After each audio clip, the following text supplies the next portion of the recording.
Labels subscribed to the blinkered imaging concept that teen boy bands were solely for teen girl fans.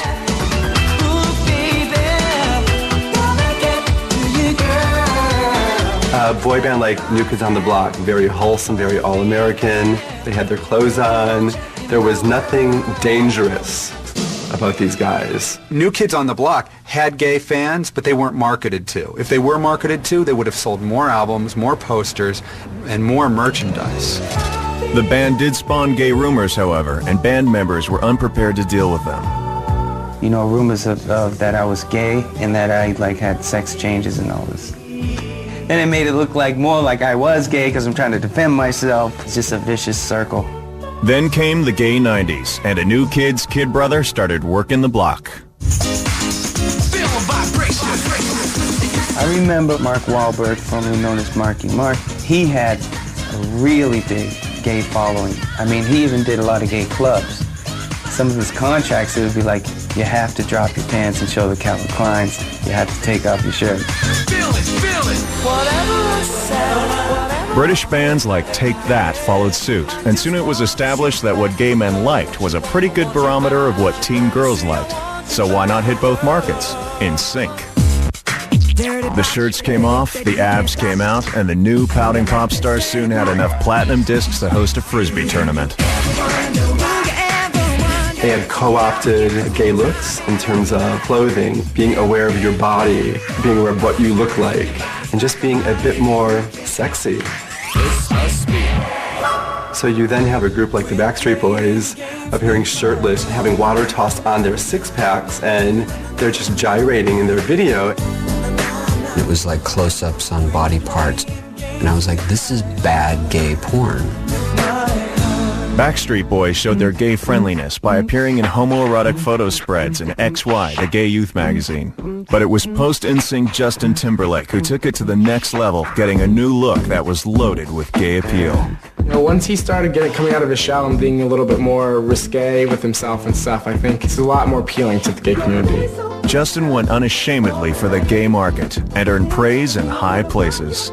We dubbed Justin Timberlake one of the coolest straight people of 2002. He also spawned gay rumors. Whether consciously or not, Justin has made a lot of seemingly gay career choices. He played young poofter Elton John in a video. He wanted to be in the movie version of the AIDS musical Rent.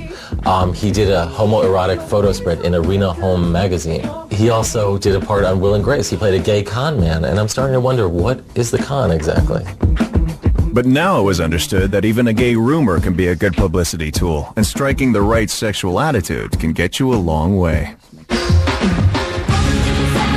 Russian duo T0T took same-sex teasing to new heights with a controversial video kiss. They're so ambiguous. I mean, are they doing it to sell records, or are they actually a couple? You know, if they can take their music and get it out to the masses by making out, sure, knock yourselves out. Julia and Lena claimed to be lovers and created a storm of publicity. Their managers admitted he got the teen lesbo idea from the internet. Are T0T for real, or are they dyke for pay? So it doesn't really matter whether they're really lesbians in their private life or not. If young girls who feel like they might be gay or bisexual see these girls on television and think they're lesbians, it makes it better for them. 10 years ago, when I came out, if you'd have told me there's going to be this little pop couple of girls who, for publicity purposes, are saying that they're queer and they're going to be kissing,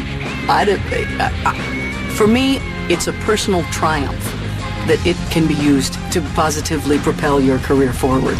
I love it. And I love the song, and I love the whole thing. It's great. T0T sexuality is catching on with the fans, with both boys and girls. The lesbloitation clearly worked. T0T's debut single topped the charts in 9 countries, while their album has sold more than 3 million copies worldwide.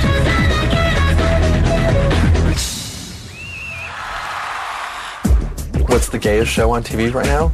It would have to be Queer as Folk. Will and Grace. The Anna Nicole Smith Show. Will and Grace. Queer Eye for the Straight Guy. Is The Incredible Hulk still on TV? Sex in the City. American Idol. Frasier. Boy Meets Boy. Jackass. The Iron Chef. That's a really excellent gay show. The way they flip their knives around and check each other out. TV is having a gay revolution. On Bravo, boys are meeting boys, and millions are watching. You're gonna flip it, slip it, and reverse it. And the success of Queer Eye is making NBC stand for the new Bi-Curious channel. We're all just human beings who want to look good. A few years ago, TV was not this flaming, but it all changed with 2 words. I'm gay. Ellen's coming out started the gay sexification of the airwaves. Now, it's reached the final frontier. Cherry Grove is where women go to enjoy fun in the sun with other women. Honey, I just want what's best for you. Cut! I play Bianca, the daughter of Erica Kane, played by the legendary Susan Lucci, and my character happens to be Daytime's first lesbian involved in a romance. Last night was spectacular. I had a great time. Daytime shows are traditionally the most conservative of all, the viewing audience being all generations of the family. You touched my heart, and I will always treasure that. Bianca and Lena recently gave Granny a heart attack with daytime television's first girl-on-girl kiss. She's got incredibly soft lips. It was really surprising and quite lovely. As well as an increase in lesbians, the viewership has also had a surge in straight men. They're into it, whatever. They want it to be more. They want it to be in bed, they want it to be graphic. It's every man's fantasy. But as a well-known Showtime series demonstrates, the reverse is also true. No one expected this extremely gay show to spawn weekly hetero hen parties, but it did. We started watching the show together probably season 2, towards the end of season 2. There's nothing like spending a Sunday night watching softcore gay porn. I think straight women love that show because I think straight women are kinkier than they like to admit. At the very outset, gay people certainly would come up and say, love the show.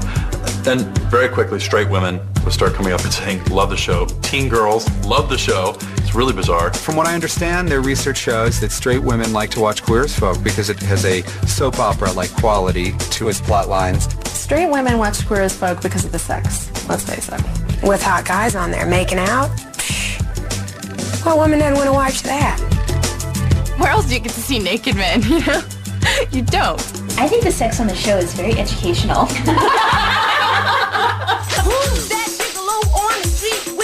A queer thing about the show is the diverse reaction it creates amongst gays. I'm not really a big fan. I think, all it's really about is them clubbing and doing drugs and having sex, and it's just it makes me sad. I think Queer as Folk is very kind of real and, sexy and kind of in your face.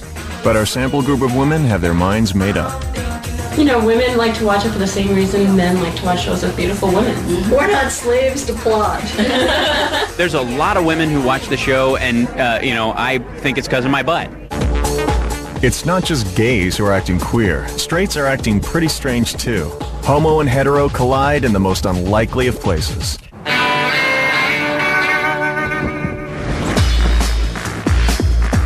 I love it because it's the ultimate in homoerotic panic.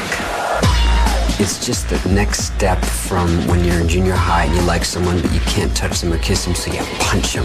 This is called Nutball, the game I used to play as a young child, a young boy, frolicking with my friends. Well, Jackass has a lot of men hanging out together. A lot of them are naked a lot of the time. I guess the target audience for Jackass is probably straight boy teenagers. And have so much male nudity in it, which I think is hilarious. Jackass rites of passage blur the line between straight and gay. To me, Jackass is the ultimate in S&M. They're the ultimate masochists. They're all bottoms. It's like kind of a boring party. This is candid camera, basically, for sexual anarchy, for sexual terrorists. They're sexual terrorists. It freaks people out. And you do start wondering, how far will they go? So I'm waiting for the next Jackass where they really are men and they go all the way and they're like Johnny sucks Steve-O's. Cool to me, dude. I think it's not the slightest homophobic, and I don't think it's heterophobic either. I think it's right on the target. As for young people, the comedy of how all sex is ludicrous in a way.